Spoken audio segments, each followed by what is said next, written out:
Shalom Oulacha, voici nos commentaires sur la Parashat Devarim. Parashat Devarim.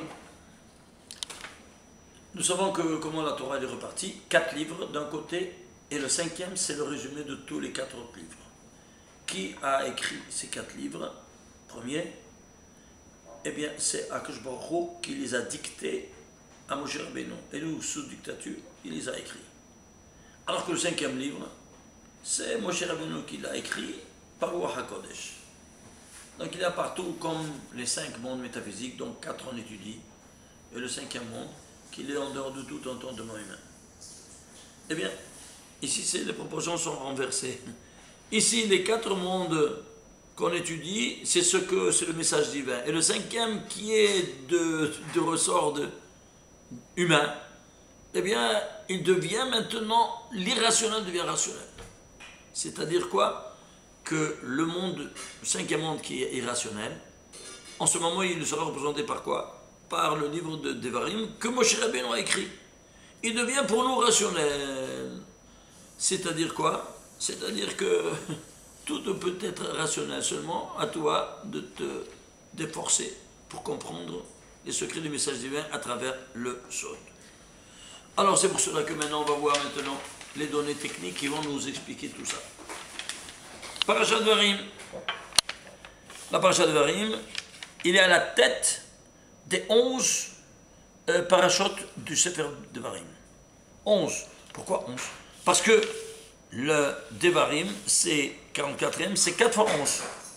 4 fois 11. Alors il sera à la tête. Alors, il est le parallèle de quoi? De Sefer Bereshit. Et plus particulièrement de la Parashat de Bereshit. Regardez.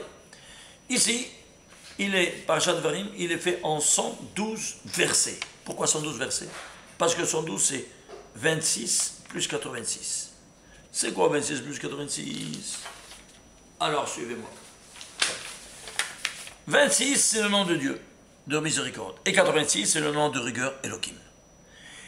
Nous dit le soir, le nom de Yud Kevavke c'est une Hetzi Hanhaga, un demi-comportement. Et 86 Elohim, c'est une Hetzi Hanhaga, une demi-comportement. Hashem Elohim, Shem Mashalim, le nom il est intègre. Total 112. Alors la paracha de Dvarim sera en 112 versets. Cette paracha, l'auteur c'est divin, Akadosh Baruch Hu, ici c'est humain, Moshe Rabbeinu. Le premier jour, il est renfermé toute la création. Au premier jour. Et alors? Eh bien, le premier jour, il est rédigé en 197 lettres. La paracha de Devarim, elle sera rédigée en 197 versets. Alors, vous voyez, ces données-là, ils sont très significatifs. Pourquoi 197? C'est un nombre premier en mathématiques. Lequel? 46e nombre premier. Et alors? C'est quoi 46? Eh bien, c'est la dimension cachée du nom de Dieu qui anime le premier des 4 mondes métaphysiques. Puisqu'on est dans Parashat Bereshit. C'est quoi? Yud Kevavke, prenez la dimension cachée, ça c'est le Shema Meforach de 72, enlève 72 moins 46, ça fait 26. Eh bien, 46 c'est la dimension cachée. Et pourquoi la dimension cachée du nom le plus élevé, c'est 46? Parce que, qu'est-ce que ça veut dire dimension cachée? C'est l'ombre du nom de Dieu. Et qui est l'ombre du nom de Dieu dans ce monde-ci? C'est l'homme et la femme. D'ailleurs, quand il a créé, c'est Adam Betsalmenu Kedmutenu, faisons notre image et ressemblance. L'image c'est quoi? Tselem. Tselem ça vient de mot tsel, l'ombre, plus même. C'est-à-dire cette ombre qui a été faite en 40 jours. Parce qu'au 40e jour, comme nous dit la Gemara, il y a la définition du fœtus qui devient fille ou garçon. Alors, ça fait tsel, même ça fait tselem. Eh bien, ce tselem-là, donc c'est l'ombre. Alors, qu'est-ce que ça rentre avec 46? Eh bien, c'est simple. Le nom de Dieu de miséricorde, c'est la miséricorde. Il est représenté par l'homme. Et Elohim, c'est la femme. Eh bien, chacun, il a tout son patrimoine génétique qui transmet à ses enfants, renfermé dans 23 couples de chromosomes, l'homme, et 23 couples de chromosomes, la femme. l'ensemble des deux, 23 plus 23, ça fait 46. Voilà l'ombre de la présence divine sur terre. La même chose au niveau métaphysique, la même chose en réalité au niveau physique, biologique. C'est le son chanceux, ça barbu. C'est quoi ça? C'est pour te dire qu'il n'y a rien qui a été créé en bas qui ne fait pas allusion à ce qu'il y a là-haut. Ainsi nous dit Rabbi Shimon bar Yochai. En shum davar batachtonim shelo ba leramez otam ma sheyesh ba'ilyonim. Alors, dans ces conditions-là, on peut avancer. On va chercher maintenant combien de fois se trouve dans la paracha de Bereshit le nom du 26. Je l'ai trouvé 36 fois. Et dans la paracha de Bereshit, le nom Elohim, 67 fois. C'est quoi 36? C'est 6 fois 6. Ouais. Pourquoi 6 fois 6? Parce que le 6 temps et les 6 espaces, quand le monde subsiste sur 3 dimensions, temps, espace et matière. Les voilà ici, temps, espace, et ici, 86. C'est la rigueur de la matière. Pourquoi 67? 67, il y a une lettre qui vaut 67 écrite en entier. Zayin. Zayin, c'est quoi? 7. Eh bien, ici, les 6 par 6, et ça, c'est la 3e dimension, représentée par quoi? Par le Shabbat. Et pourquoi elle est représentée par la rigueur, alors que tout est miséricorde? Justement parce que dans le Shabbat, il faut l'observer avec rigueur. Alors tu as toute la miséricorde sur toi. C'est clair? Ceci étant dit, on va voir maintenant dans Parashat Devarim, combien de fois est le nom de Dieu? 26. 49 fois, imagine-toi. Elohim une seule fois. Pourquoi? 49. Tu dois compter comme 49, Yéma Omer. Et le 50e jour, tu reçois ta Torah. Mais comment? Pourquoi c'est rigueur le 50e jour? Ah, parce que tu reçois quoi donc? Tu reçois la Torah. La Torah, il faut la recevoir avec grande rigueur pour pouvoir l'observer. Chacun doit être rigoureux. Mais en 22 ans, il doit être miséricordieux. Mais sache-le, comment ça fonctionne? Alors, tu as 50. Ah, tu as 50. Oui, le 50e jour, tu reçois la Torah. Alors, qu'est-ce qu'il y a après Parashat Bereshit? Il y a Noach. Qu'est-ce qu'il y a après Parashat Devarim? Il y a Vaetranan. Vaetranan, on a reçu le 2e tas de la loi. Et après ici, et qu'est-ce qu'il y a Noach? Eh bien, à Noach, on a reçu les 7 mitzvot Béné Noach. 7 plus 613, tout le système juridique divin et rabbinique ensemble. Tu piges?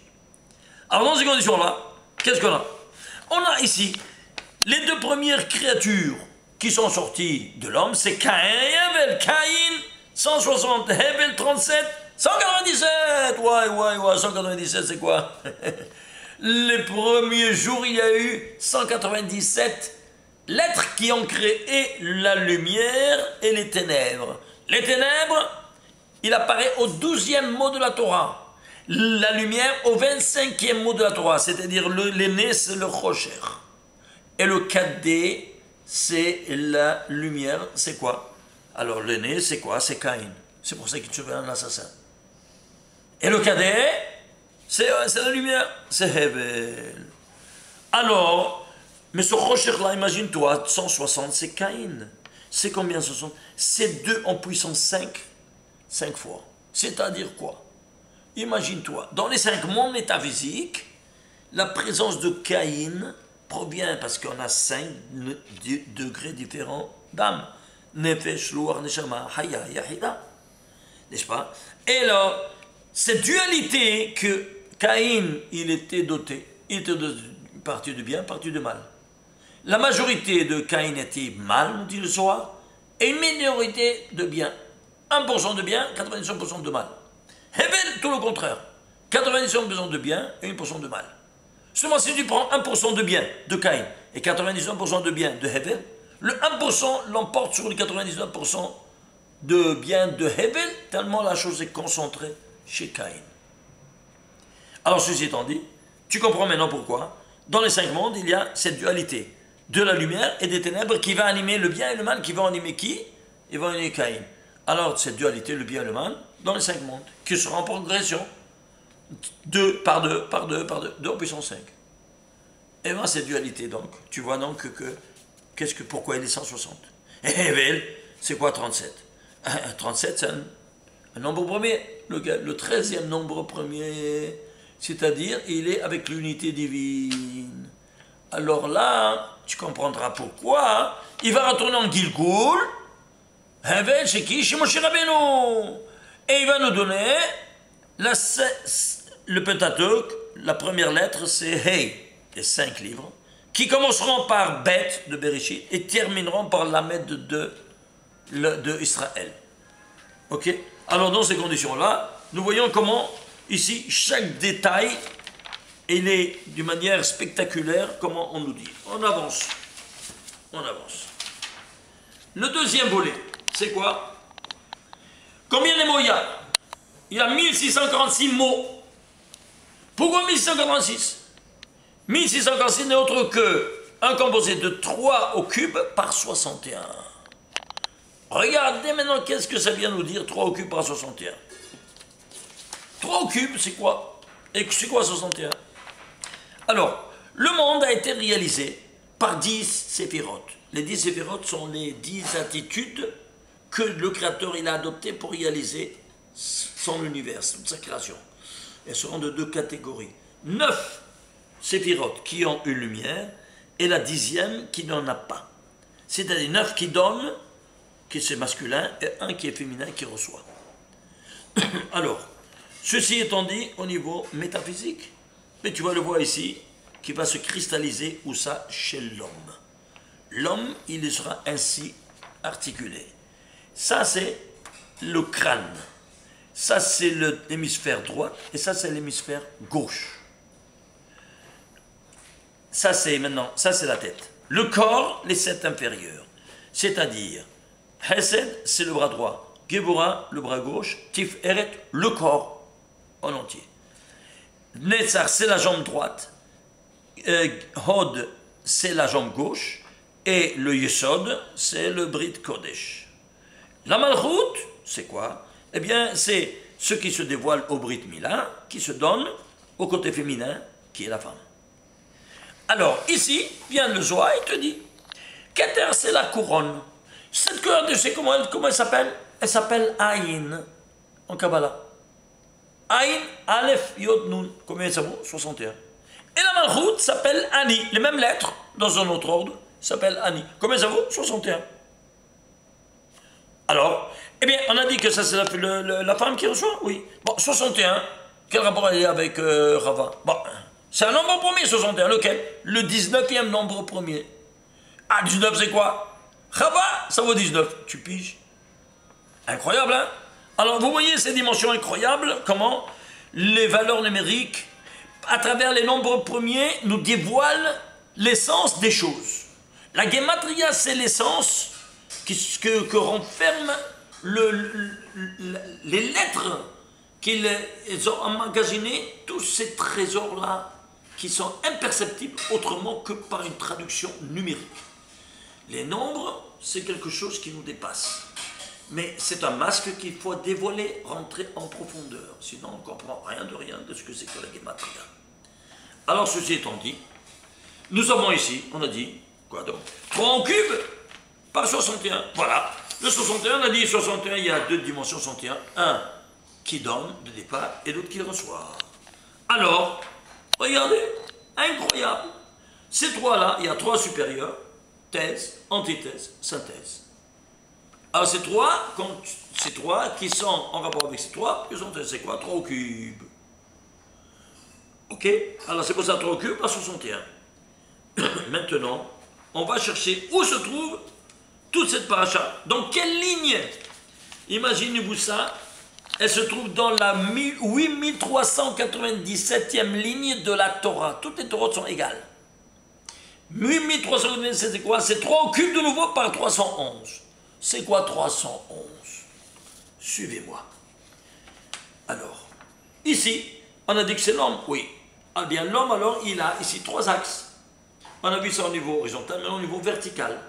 L'axe du médiane, thèse, antithèse, synthèse. Alors, on parle de la médiane.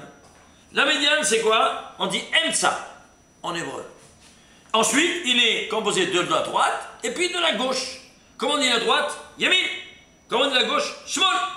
Maintenant, tu vas prendre les initiales. Ça fait Aleph, Yod, Shin, ça fait Ish. Comment c'est Ish? 311. Qu'est-ce que c'est l'homme? Quand on dit l'homme, on ne sait pas ce qu'on dit. On dit que toi, tu es formé par ces 3 axes. qui comporte toute ta corpulence humaine. Ça, c'est veut dire l'homme.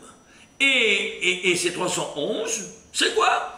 Si toi tu viens du Ain, tu viens d'ici, et ta femme est représentée par là, il doit être en rapport avec le 61, oui ou non?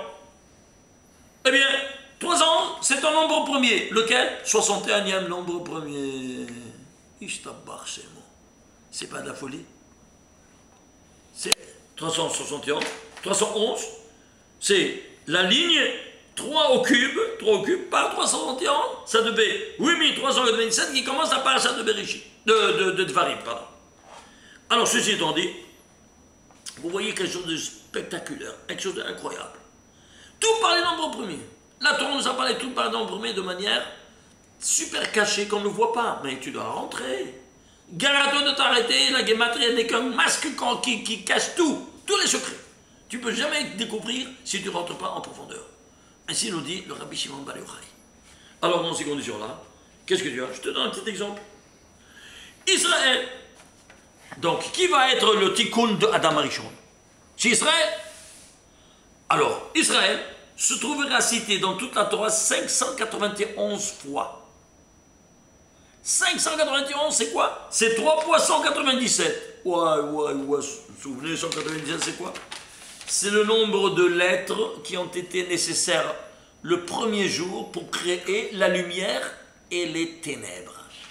Et ici, c'est 3 fois 97 fois. 3 ça fait 591 fois le nom d'Israël dans tout la Torah. Et donc, qu'est-ce que c'est? Pourquoi 3 fois? Parce que Israël est dans le temps, dans l'espace et dans la matière à tous les niveaux. C'est clair? Maintenant, qu'est-ce qu'on va faire?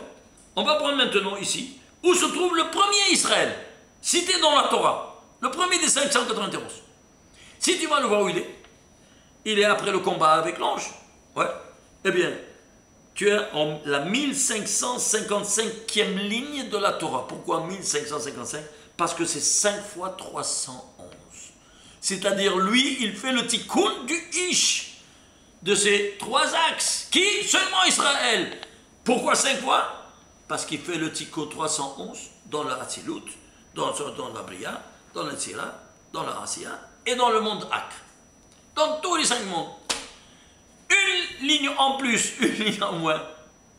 Tout disparaît, tous ces secrets disparaissent. Ça, c'est en ce qui concerne maintenant ce 311. On avance. On va voir maintenant quoi donc? On va donc par exemple maintenant, le 61. On va prendre le 61. On va voir ici. On vient du Aïn. Mais on va l'écrire maintenant en entier. Parce que Yesh Mi'ain, c'est quoi? Il y a à partir du néant. Ah, si à partir du néant, voyons un peu, comment ça vaut le néant? Parce que tout provient de ce néant. Regardez, c'est quelque chose de spectaculaire.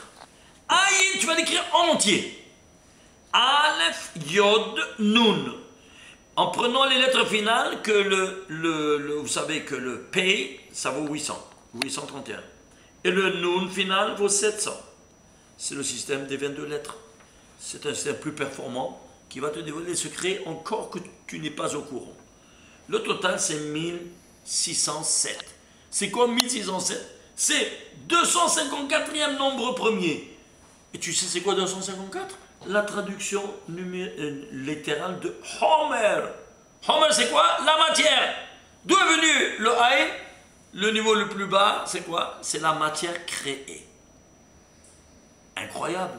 Alors la matière, c'est quoi? C'est la conjugaison de la thèse, l'antithèse, puisque ça c'est la synthèse. C'est quoi la thèse, l'antithèse, la synthèse? Ah ben tu le divises en deux, parce qu'il est composé de thèse, antithèse. Divisé par 250, ça fait 2 fois 127. Alors, ça c'est le temps, l'espace, et ça c'est la matière. Et alors maintenant, si la matière elle est faite de 127 dans le temps, 100 dans l'espace, et lui c'est la matière, tu vas comprendre maintenant que la première juive au monde, parce que c'est elle qui a limité le temps à l'homme en mangeant du fruit défendu, donc il l'a rendu mortel, donc il a limité le temps, alors c'est elle maintenant qui est, en fonction de son renouvellement biologique, représente le vecteur temps. L'homme représente le vecteur espace. Ok? parce qu'il est tout projeté vers l'externe, pour la parnassa et tout, en dehors de son foyer conjugal. Très bien. Alors, dans ces conditions, qu'est-ce que tu as? La première juive, qui c'est? Sarah, elle va vivre 127 ans. Elle va dominer 127 ans. La dernière juive de tout le Tanakh, c'est qui? Esther. Elle va dominer 127 pays. C'est incroyable. Et le roi, qu'est-ce qu'il a dit? Il lui a dit jusqu'à la moitié de mon royaume. Je ne peux pas te donner plus. Pourquoi? Parce que 127, c'est la moitié de 154. Il ne peut pas donner plus. Alors il a dit, c'est pour ça, jusqu'à la moitié. Je ne peux donner pas plus. Il n'y avait pas plus, c'est 127. Incroyable, hein? Alors 127 plus 127, alors qui c'est maintenant qui va donner la matière? Eh bien, le premier qui nous a enseigné, c'est notre premier patriarche, Abraham Avinu. Quand? Dans le 10e épreuve qu'il a eu la plus élevée, il a canalisé sa matérialité, il l'a chevauché pour la dominer, pour faire la Akedat Israël. Qu'est-ce que j'écris? Il a dominé il a sanglé son âne. Hamoro, c'est 254. Pour l'organiser et faire la volonté divine. Alors, sur la condition là, suivez-moi. Alors maintenant, on va traduire en valeur numérique. Sarah et Esther. Sarah, c'est combien? On va regarder avant tout. Avant Esther, c'est 661. C'est quoi? C'est le 122e nombre premier. Pourquoi 122? Parce qu'il a 2 fois 61. Pourquoi 2 fois 61? Un pour le Mordechai et un pour elle. Un pour parce qu'elle était dirigée par qui? Par Mordechai. Tout ce qu'elle faisait, c'est tout par la bouche de Mordechai. Alors, il avait un 61, le Keter, le Aïn. Et un pour le Ani, pour Esther. C'est pour ça qu'elle a 122 nombres premiers. Alors maintenant, si tu fais l'ensemble de Sarah plus Esther, ça te fait 1166. C'est combien 1166? C'est 22 fois 53. C'est quoi 22 fois 53? 22, c'est quoi? C'est le maître de Hita, le fruit défendu qu'ils ont mangé, que eux maintenant ils font le tikkun, de la première à la dernière. Alors, et c'est quoi le 53? C'est le Gan, le fruit qu'ils ont mangé au Gan Eden. Alors, viens ici, il fait le tikkun jusqu'au dernier, Mordechai Esther, c'est 935. C'est quoi 935? C'est 5 fois 11 fois 17. C'est quoi? Alors, il y a ici, la Hita, elle était dotée d'un fruit défendu du bien et du mal. Connaissance du bien et du mal. Il y avait, pourquoi 22? Parce qu'il y a 11 étincelles de bien face à 11 étincelles de mal. Et tu vas aller voir ici, c'est qui? À la fin de Purim, où il y aura le chef des 11 encens, qui est Mordechai. Pourquoi il s'appelle Mordechai? Il s'appelait Pétaria, nous dit la Gemara. Et pourquoi on l'appelait Pétaria, Mordechai? Parce que lui, il était un tzaddik, et les tzaddikim étaient comparables aux encens du monde, qui font fuir l'ange de la mort. Alors, on l'a appelé Karlera Roche, mort de Roche, c'est écrit dans la Torah. Meradaria, Mordechai. C'est un kinouï. Un surnom qu'on lui donne, c'est resté surnom. Alors, lui, c'est le chef des 11 encens, qui sera appelé en cause pour déraciner 11 mauvaises herbes du monde, qui seront représentées par Haman, à la tête de ses 10 enfants. C'est pour ça que ici, dans le 5 mondes, alors il fait les 11 étincelles, n'est-ce pas, de bien, qui va dominer maintenant, à travers le bien, dans tous les 5 mondes. Et quel rapport il y a 17 avec 53? 53 c'est un nombre premier, lequel? Le 17e nombre premier. Ceci étant dit, alors maintenant, on va prendre maintenant, et pour terminer, ici ce noun final. Vous voyez ça? J'ai pris un noun initial, parce que maintenant tu vas prendre un noun final. Ça sort un autre code, et encore d'autres secrets qui vont sortir. Alors, Aleph, Yod, noun final, ça fait 2257, parce qu'il y a 700 en plus. Alors, tu fais le calcul, ça te fait combien? Total 37 fois 61. C'est-à-dire quoi?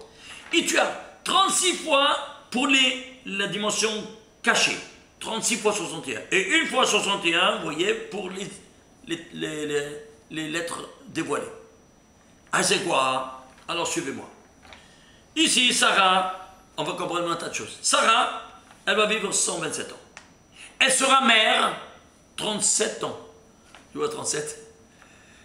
Elle sera réellement, elle va vivre réellement dans la vie tant qu'elle est mère. Et quand elle a 37 ans. C'est pour ça qu'Israël, qu'il sera à 37 ans sacrifié. Maintenant, qu'est-ce qu'il y a ici? Ici, on a, c'est quoi le 37? C'est la dimension de Olam Abriya dans le monde, le nom de Dieu, qui anime le monde de la création. Sa dimension cachée, c'est 37. 37, c'est-à-dire 26 dévoilés, plus 37 cachés, ça devient 63. 63, c'est le Shem qui anime le Olam Habriya, le monde de la création. C'est-à-dire 3 fois 21. Et c'est quoi 3 fois 21? On parle de quoi? De Aïn. Car Aïn, c'est le Keter. Keter, c'est la couronne. Et quelle est la couronne de l'homme? Les filines. Alors, Keter des filines. Alors, tu vas comprendre. Je termine avec ça. Quoi donc? Qu'il y a 3 paires de téfilines. Qu'est-ce que c'est quoi 21? 21, eh bien, 21, on va prendre ici, on va vous montrer ici quelque chose d'incroyable. Dans toutes les parachutes, comme chaque parachat des téfilines, il y a exactement 21 fois le nom de Dieu. Ça, c'est les 4 parachutes. Et il y a, dans le premier parachat, 7 noms de Dieu. Dans le deuxième, 7 noms de Dieu. Dans le troisième, 3. Dans le quatrième, il y en a 4. Total, 21 fois le nom de Dieu. 3 fois 21, ça te fait 63. Alors maintenant, vous allez comprendre ici, vous allez comprendre ici, je termine avec ça, comment ces 3 paires de téfilines, Moshe Rabbeinu le mettait, David Amelech, Abraham, tous le mettaient. Vous voulez une preuve? Voilà une preuve de qui? De David Amelech. David Amelech qui mettait ces 3 paires de téfilines. Regardez, c'est écrit. Shemor Tam Ur-e Yashar ki acharit leish Shalom. Shemor Tam, regardez, c'est Shem Rabbeinu Tam. Ur-e Yashar, Yashar c'est Rashi à l'envers. Donc ça c'est Rabbeinu Tam, ça c'est Rashi. Qui acharit leish Shalom, c'est Sar Shalom qui a institué la 3e paire de téfilines à Mincha. Et alors, où il a écrit tout ce verset-là? Imagine-toi, dans Tehillim, quel Tehillim? 37e chapitre, 37e verset. C'est-à-dire, le 37 qui est à le Keter, 61, c'est quoi? C'est le Keter de Téfilines. Oui. Alors, regardez, si vous prenez maintenant tout ce verset, combien ça fait le total? Ça fait 3068. Et c'est quoi 3068? Ce n'est autre que 13 fois 59, 4 fois. Pourquoi? Dans les 4 mondes, dans l'Atsilut, dans le Bria, dans l'Isira, dans l'Asiya. Et pourquoi? C'est quoi 13 fois 59? La miséricorde divine s'exprime en détail en 13 attributs, comme nous connaissons tous. Ces 13 attributs sont rédigés en 59 lettres. C'est-à-dire, ici c'est le klal, ici c'est le prat. Ça c'est le général et ça c'est le détail. 4 fois pour les 4 mondes. Une lettre en plus, une lettre en moins, tout s'écroule. Ça c'est pour te dire, quand toi tu mets les 3 paires de téfilines, qu'est-ce que tu amènes sur toi? Sur ton foyer, sur ta tête et sur toute ta famille. Et sur tout ton entourage. La miséricorde divine à tous les niveaux. Est-ce que c'est le jeu du hasard? Shabbat Shalom.